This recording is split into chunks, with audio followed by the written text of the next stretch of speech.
Okay, we are doing unit vectors here. So we take the vector direction that they give us, or the components of the vector, and we need to divide it by the magnitude, and that creates a vector of unit 1.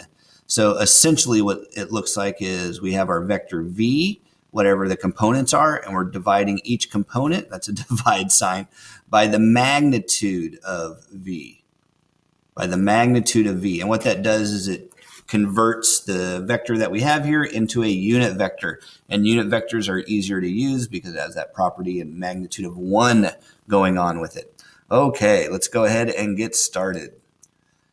Let's see. So we need to find the magnitude. So let's just go ahead and keep track of what we're doing here. We have a vector components divided by the magnitude. Okay, so we need to find the magnitude of v. We already have the components of v. So the magnitude is basically the distance.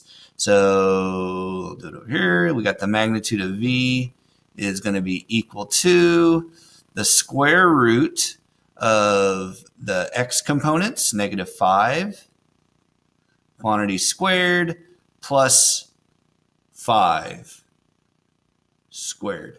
And if you need the formula for any vector is going to be the square root of the change in x, quantity squared, plus the change in y, quantity squared. And all that's under the square root sign. So that's just our distance formula, looking at it in its component form. All right, so let's go ahead and finish this off. So the square root of -5 times -5 is positive 25. Plus 5 times 5 is 25. All right, so that equals square root of 50. So each component of v gets divided by the square root of 50.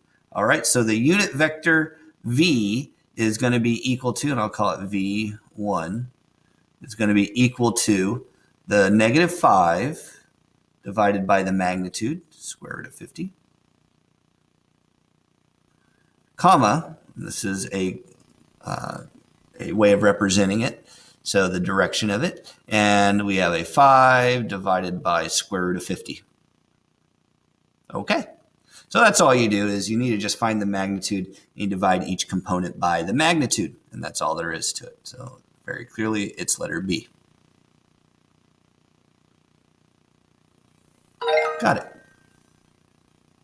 Just make sure there's nothing strange happening on the next one, and it's the same.